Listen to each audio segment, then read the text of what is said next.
Ready? You invest $18,000 at 3.21% interest compounded continuously.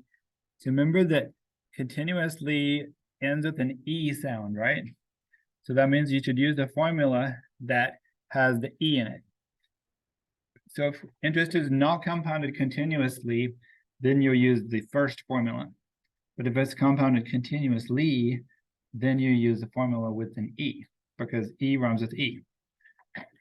So the amount of interest that you'd have is P of T equals. So what is the P? Now the way this is the standardized final, the way it looks, and it looks a little bit different than what we learned in class. In class, we learned the formula PERT, P-E-R-T, right? So P0 is called P naught.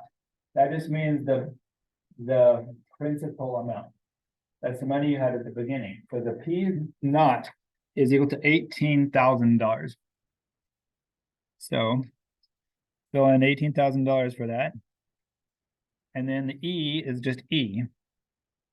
And then the K is the same as what we called R.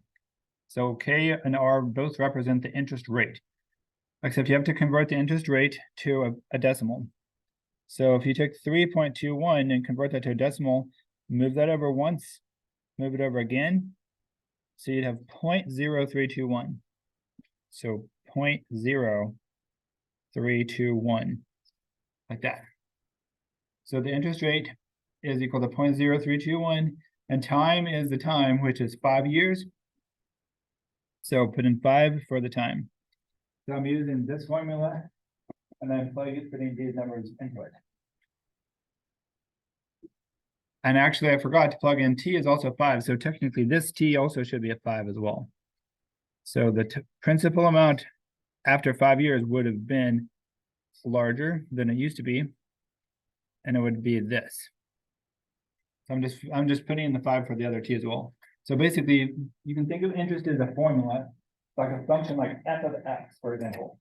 If you plug 5 into f of x, it's called f of 5. If you plug 5 into the formula for the money, it's called P of 5. So the amount of money you'll have in 5 years is called P of 5. And it is 18,000 E to the 0.0321 times 5. So there we go. Now it says if you have no calculator, by the way, I bought like $80 worth of calculators for you. So there's a box in my office with all kinds of calculators now. So 5 times 0.0321 is how much? If you don't have a calculator, you can just leave the answer like this. So basically, since I don't have one, I'm just going to leave it like this. Although I do feel like it's a challenge, though. Do you think we can figure this out in my head? Let's see. 300 times 5 is 1,500, right? 20 times 5 is 100. So that'd be 1,600. 1 times 5 is 5. So I think that 321 times 5 would be 1,605, right? Yep. So it'd be 18,000, I mean, times e to the power of point. And then, but I definitely cannot do the E in my head, though. So if you don't have a calculator, you can leave your answer like this. Because it says if you don't have a calculator, give the formula you'd use. So this is the formula I'd use to find the answer. Does anybody have a calculator, though? If you want to, you can tell me how much money that would actually be. Pardon me? Mine's just the same. Oh, yeah, that's okay. And by the way, you can't use a graphing calculator on the final. That's why I bought those extra scientific calculators. So if you have a graphing calculator, then you'll just have to use one of my scientific calculators and give it back at the end of the final. Or you can buy one for yourself if you have one. So that's all for number 12. Now number 13. Okay, find the equation of the line that passes through those points. So to find the equation of the line that passes through those points, I have to find the slope first. So the slope of a line is equal to the rise over the run, which is how high it is at the second point, minus how high it was at the first point. And the run is how far it went forwards at the second point, which is x2, minus how far it was at the first point. So slope is rise over run, which is that formula. And by the way, I'm writing way too big. I won't have enough room for the problem if I keep writing this big. So this is going to equal, let me shrink it down to be smaller. It'll be y2, which is -1 minus y1, which is -7, over x2, which is 4, minus x1, which is -4. So -1 minus -7 is really -1 plus 7. 4 minus -4 is really 4 plus 4. So it's really 6 over 8. 6 over 8 can be reduced dividing by 2 and 2 to get 3 over 4. Like that. So the slope is 3 over 4. And then, so you have to, now you can write this formula down in your note page if you want. That's up to you. So if there's any formula that you see that you don't know if you can remember, then write it down on your page of paper before you take that page of the final. Then the next formula that I like to use for this kind of problem is called y minus y1 equals m times x minus x1, like that.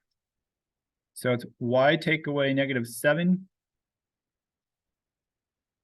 equals m, which is 3/4 times x take away -4, like that. Now this might be a kind of hard problem on the final, but there's only like 25 or 20, there's not, however many there are. It's not, I'm not sure if it's exactly this number, but on this example that I made based on last spring's, there's 26 questions on the final. And then I'm going to add some bonus questions to the final too. The real final doesn't have bonus questions, but I'm going to just secretly add some bonus ones for you as well. So I have seen sometimes finals with as few as like a little bit less than 25, but some finals have 32, but I think it's going to be about 26 though, because they're usually kind of lazy and they don't really change it very much most of the time. The numbers are always different though, so you shouldn't expect to see any of the exact same numbers on the final. Although one time in the summer, they did actually have the same final the next year. So here we go. Y take away -7 is what? That'd be y plus 7, right? And then x take away -4 is x plus 4. Then distribute to 3/4. So what's 3/4 times x? It's 3/4 x. And what's 3/4 times +4? It'd be 12/4. And what is 12/4? 3, right? So you have y plus 7 equals 3/4 x plus 3. Now I'm going to subtract 7 to get the final answer. So -7 minus 7. And then you get y by itself, because the +7 minus 7 cancels out, equals, and then what is +3 take away 7? -4. And then the 3/4 x stays the same. So do you see how this problem is a little bit harder than intermediate algebra? So you've probably done something similar to this before, but in college algebra, its level of difficulty is a little bit more because you have fractions and things like that. So make sure you're confident in being able to work with those fractions like that. And now we're going to go do number 14. Find the x and y intercepts. So to find the x-intercept, you have to plug in 0 for what? For y, right? So if I plug 0 in for y, then I'd have 3 times x plus 4 times 0 equals 12, right? What is 4 times 0? Is that 40? It's 0. So you have 3x plus 0 equals 12, and you don't have to write the plus 0 because it's nothing. So 3x equals 12. And then what is the x-intercept therefore? Divide by 3 and you get 4. So the x-intercept is 4. So we got the x-intercept. Now let's find the y-intercept. How do you find the y-intercept? Yep, exactly. Perfect. So if I plug a 0 for the x, then the equation would be 3 times 0 plus 4 times y equals 12. Let me move that over. And what's 3 times 0? Is that 30? 0. So I don't need to write 0 down because it's nothing. So it's just 4y equals 12 is the only thing left. Divide by 4.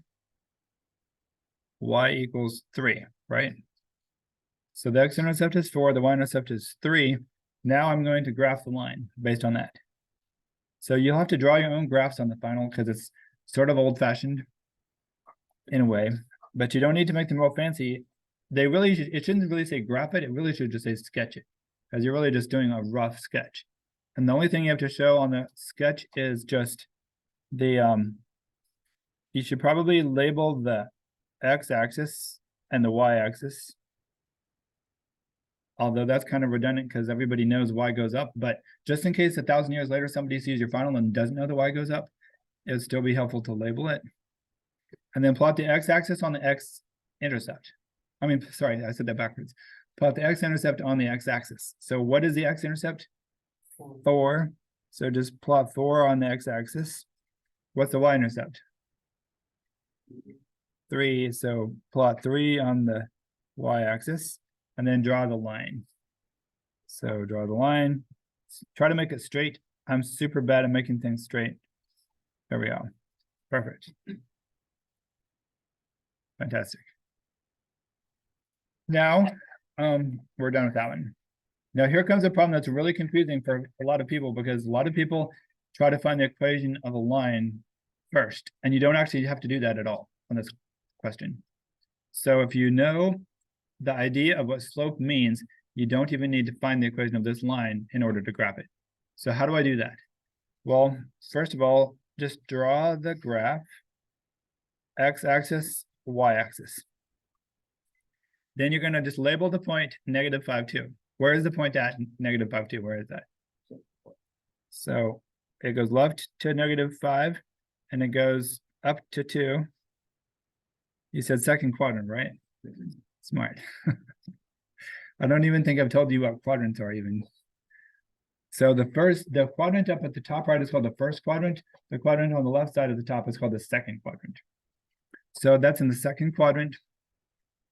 And then how do you find where the next point is if you don't know the equation, but you do know the slope? I'll explain. So remember, slope is rise over run, and the sign of a fraction typically means the quantity of the fraction is negative. And so I'm going to just go apply that negative to the top. So it cannot be applied to both the top and the bottom. So I'm just going to put it on the top. So think of that slope as being -3 on top and 5 in the bottom. So if it's -3 on top, 5 in the bottom, that means the rise equals -3 and the run equals 5. That means sorry, I didn't know that went off the page. My fault. So that means vertically you should go -3, and horizontally you should go 5. So from this point, I need to go down 3 down. Let me use a pencil to do that. So 1, 2, 3, 3 down, and then 5 over to the right. So 1, 2, 3, 4, 5. See that? And then that's where my final point goes. So I'll do that one in blue because I'm thinking about you. There we go. So there's the first point, there's the last point. Now these other points are just empty circles, so they're not really part of the graph. I just did that so that you could see my thought process, because you can't see my thoughts. So as I'm going down and going over, I just wrote those circles so you can see where my brain was looking. So is it okay if I erase those open circles now? So I'll erase those. Perfect. Good job. Now I'm going to draw the line. So make this first point a little bit bigger, then draw the line. There we go. Perfect.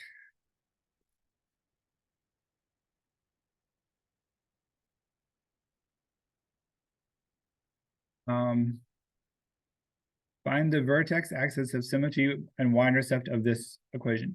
So first of all, let's review. This is what we learned about a long time ago when we learned about quadratic functions. The number at the front tells you whether it's opening upwards or downwards. So is this quadratic function opening upwards or downwards? Yep, it opens upwards. And this number inside tells you how far it is shifted horizontally. And it's confusing because a positive actually means it's shifted left. So this is shifted left to -3. But left means negative already, so I'm just going to say left 3. And then this means it's shifted vertically downwards 4. So down 4. And of course, you start from the very center. So if you start from the center of the whole graph, Oh wait, it didn't say to graph it actually. I'm not sure why I'm graphing it, but I'm going to graph it just to show you how it looks, but you don't actually have to graph the problem though, because it did not say to graph it. So if I go from the center, I go left 3, 1, 2, 3, then down 4. I forgot to say 4, down 4. 1, 2, 3, 4. So if I go left 3, 1, 2, 3, and then down 4, 1, 2, 3, 4, what point would I be? Where would I be? I'd be at that point right there, which is -3 and -4, right? So that is the vertex. So that equals the vertex. Now I'm going to make something that opens up starting from there. So ready? If I make something opening up starting from there, it's going to be looking kind of like this. If I make a parabola that opens upwards starting from there, it would look something like that. And I didn't need to graph that, but I did that so that you can see what the axis of symmetry is, though. So what does it mean when it says axis of symmetry? What's that talking about? Every quadratic function, it looks like a mirror image if you draw a line through the middle of it, right? So that dotted line is called the axis of symmetry, because that's like the mirror. And what is the equation of that mirror? It's vertical, so it's x, because vertical lines always have x. And the x value is at -3, right? So that vertical line is, that dotted vertical line is x equals -3. It's where that dotted axis of symmetry is. So the axis of symmetry is, hold on, that's not a good way of doing it. There we go. So that is the axis of symmetry. By the way, do you remember World War II? History of World War II, and they had the Axis powers and the Allied powers. So remember, the axis always makes me think of the axis of evil for some reason. Is anybody in a history class, by the way? Nobody's in history class. So the axis of symmetry, x equals -3. And then what's the y-intercept? So to find the y-intercept, how do we always find y-intercepts? By doing what? Plugging in 0 for x. So to find the y-intercept, we have to plug 0 in for x. So if I took this equation and I plugged in 0 for x, I would have 2 times 0 plus 3. Whoops, you can't see that, sorry. If I plug 0 for x, I'd have 2 times 0 plus 3 squared, take away 4. So what is 0 plus 3? 3. And what is 3 squared? 9. So you'd have 2 times 9 minus 4. What is 2 times 9? 18. And what does 18 take away 4? 14. Yep, exactly. So the y-intercept is 14. So go right here and say 14. Now, if you're doing homework, the homework would probably not want you to just say 14. It would probably want you to say the ordered pair. So what is the ordered pair if you label 14 on the y-intercept? What's the ordered pair of 14 on the y-axis? It'd be 0, 14. So if I get to grade the final, I'm going to give you credit if you just say 14. But once in a rare while, they have like people team grade the final. So if that happens, somebody else might not give you full credit for just saying 14. So just to be safe, you'd probably want to say 0, 14 for that. All right, well, now we're done with page 3.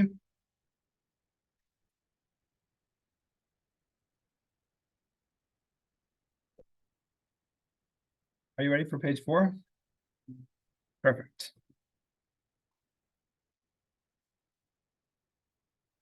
So page 4, it says y to the 4th minus 5y squared plus 4 equals 0. So this is an amazing problem because it's number 17.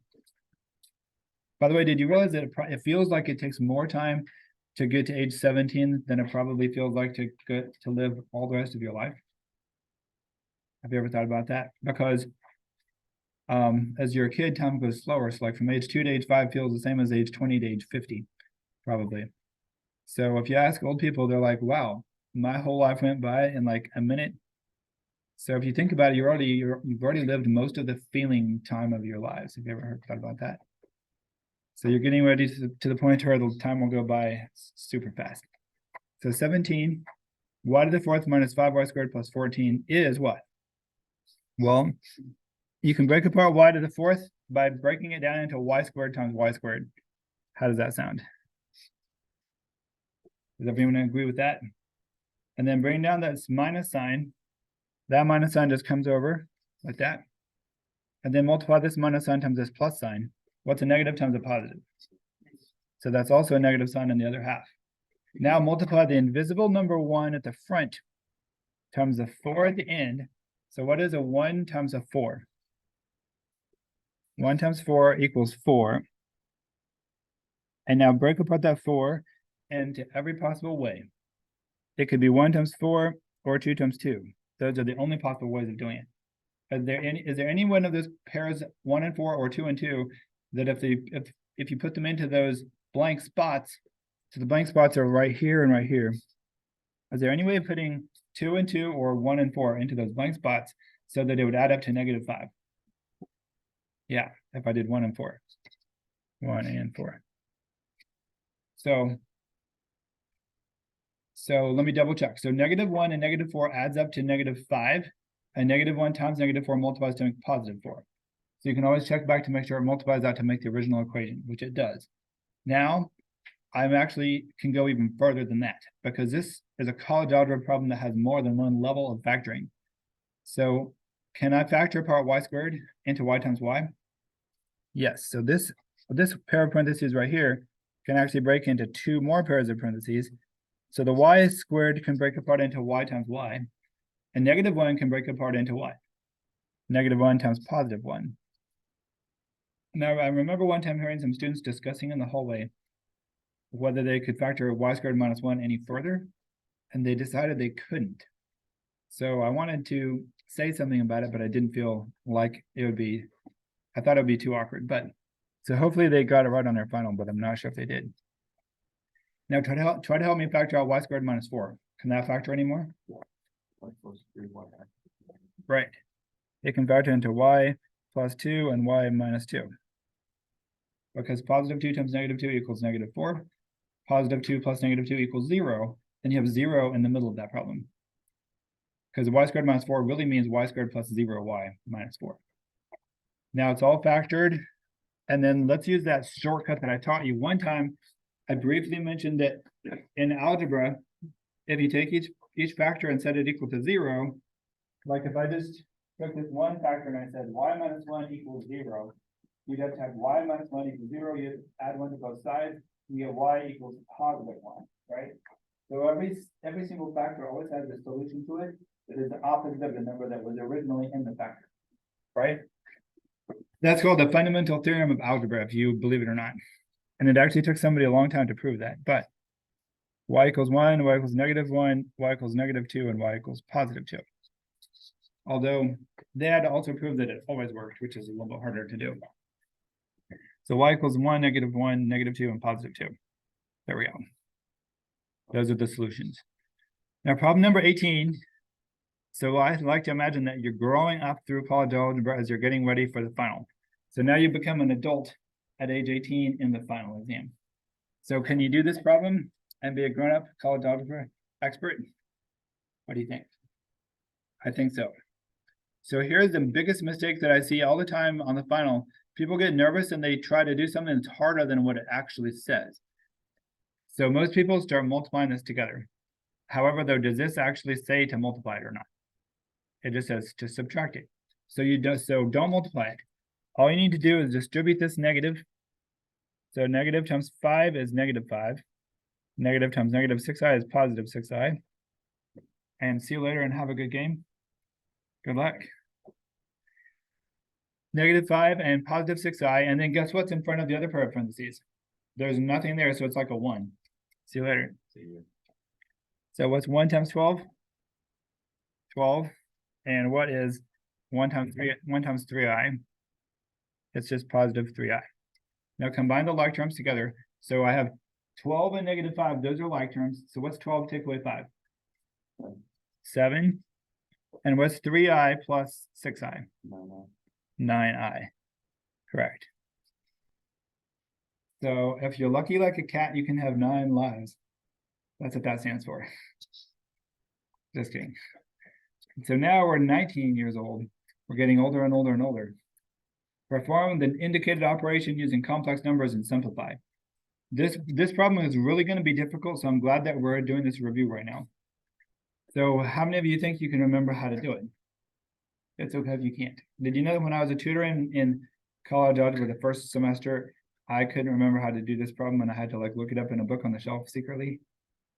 So here's the way you do it. Look at the bottom of the fraction. The thing is you cannot cut a pizza into an imaginary number of slices, right? So the denominator of the problem is an imaginary fraction. So you can't really do that, of course. But if you make the bottom of the fraction be a real number, then you can do it. So how do you make an imaginary number be a real number? You can rationalize it. And to rationalize an imaginary number, oh wait, I forgot. Make sure you don't have your laptops open, just because we have to focus on the final. I just forgot to mention that. But anyway, so 2 minus 5i has to be multiplied to equal 2 plus 5i. But whatever you multiply the bottom of it by, you also have to multiply the top of it by, right? So multiply the bottom of it by the 2 plus 5i, multiply the top of it by 2 plus 5i. And remember what that's called when you switch the sign of something in the middle only, that's called the conjugate of it. So you multiply by the conjugate of an imaginary number to make it a real number. And then you figure out what that equals. Anytime you're multiplying a group of 2 things or more, you need to put them in parentheses. So put those in parentheses and then start multiplying. So what is 4 times 2? It is 8. What is 4 times 5i? It is 20i. And what is negative 3i times 2? Correct.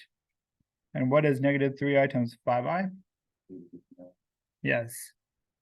Well, almost. Negative 15. What is I times I? Right. So does everybody understand how to get the top of it done? The bottom of it is actually the same way. So 2 times 2 is what? And 2 times 5i is what? And what is negative 5i times 2? Correct. And I forgot the I, by the way, at first, but now I put it back in. And then what is negative 5i times positive 5i? Correct. Negative 25i squared. Now notice something about the bottom. This is why the bottom becomes a real number, because plus 10i and minus 10i eliminate each other in an amazing way, like that. So the first person who figured out how to do all the arithmetic, like division and stuff with imaginary numbers, was so excited he figured it out that he engraved it on the side of a bridge in France. Did you know that? Because he was afraid he was going to wake up and forget how he figured out how to do it. So that's how excited he was that he finally figured out how to divide by an imaginary amount. So I squared represents what? Does anybody remember? I squared represents negative 1. So what is, mentally speaking, what is negative 1 times negative 25? Positive 25, right? So we're going to change that to be 4 plus 25. And then combine together the same thing on the top. What is a negative 1 times a negative 15? It is a positive 15, right? So there we go. And then combine together the rest of the top. What is 20i take away 6i? 14i, right? So 14i. And then 8 goes in front of that. 8 plus 14i. Now combine together a little bit more. So what is 8 plus 15? Is it 100? 23. Correct. 23 plus 14i over what? 29. Right. So that's amazing. So in order to cut a piece of pizza into an imaginary number of slices, it turns out you would have to cut it into 29 slices. Isn't that crazy? At least in this case. In other cases, you'd have to do a different amount. Now, we're ready to do number 20. So are you feeling pretty old now that you're 20 years old in math? So our math age is now 20. So let's plug in 4 minus y into the function. So this is called the composition of functions, when you're plugging another formula into another function. So f of 4 minus y would be, so my mom used to say when you do a function, it's kind of like a little turtle. So everywhere that you have an x, you are going to make a little turtle shell like this, 3, and then a little turtle shell, and then minus 8, and then 2, and then a little turtle shell, and then minus 8. And what's going to live inside of that turtle shell? Yep, the value that you're plugging inside the function will go inside of that turtle shell. So now there's 2 little turtles live inside of it. They're both 4 minus y. Do you like that explanation? Then, now let's simplify that. So we have to distribute those parentheses. So 3 times 4 is what? 12. And 3 times negative y is what? Correct. And then minus 8. And then 2 times 4 is what? 2 times negative y is what? And then minus 8. And then what is 12 take away 8? It is what? 4, correct. 4 take away 3y. Yep. And then what does 8 take away 8? 0, so that just goes away. And you're left with that. So the answer is 4 take away 3y over negative 2y. Boy, it's a lot. What time is it? Remember how last time I ran over time a little bit? Okay, good. We have 13 more minutes. Yay. So number 21. This also is a composition of functions, except this works differently. Does anybody remember how it works if you have f circle g? How does that work? F of g of 2. So basically just say of when you see that circle. So this is kind of like a dot to dot. Does anybody remember doing dot to dots in school? So the first dot begins at the number. Connect that dot to g. And then underneath g, write down what it is if you plug 2 into g. So go down here to g and plug g of 2. So find out what g is if you plug 2 into g. It'd be 4 times 2 minus 5, which equals what? 8 take away 5, which equals what? 3. So g equals 3. After plugging 2 into it, so that's like the first dot to dot. But then that circle also can be thought of as like recycling, because you're not going back to your original number, you're recycling your previous result. So take 3 and plug that into f now. So basically g of 2 equals 3, and then you plug that 3 into f. So what is f of 3? So what would f of 3 be? 5 times 3 minus. It'd be 5 times 3 minus 2 over 3 take away 2. What is 5? Now, by the way, here's a common mistake. Lots of people do this. They get nervous and they make this mistake. They try to cancel out that negative 2 and that negative 2. But you can't cancel those negative 2's out because negative 2's are subtractions, right? The only thing that you can cancel out from the top and bottom of a fraction is factors. So factors are things that are multiplied and they're factored out from the whole top or the whole bottom. So you can't just cancel out something that's subtracted from the top and the bottom. So you cannot cancel out the negative 2's right now. So what is 5 times 3? 15. And what is 3 take away 2? 1. What is 15 minus 2? 13. And what is 13 divided by 1? Correct. So f works out to be 13. And then when you're done with all the dot to dots, that's the final answer. So you're just going to say f circle g of 2 equals 13, like that. So that's all that there is to the problem. So now we're done with problem 4. Amazing. I mean, page 4, I mean. So on Friday, we'll do page 5 and 6. And then, Lord willing, you'll be ready for the final. So make sure you study all the homework really hard, because all the homework and all the tests and everything like that, they're all open right now. So you can go back and improve your grade on anything that you want. And so I'll see you on Friday, hopefully. Hopefully everybody will be here on Friday. So if you know any of those people, hold on, let me pause the recording real quick. So nobody's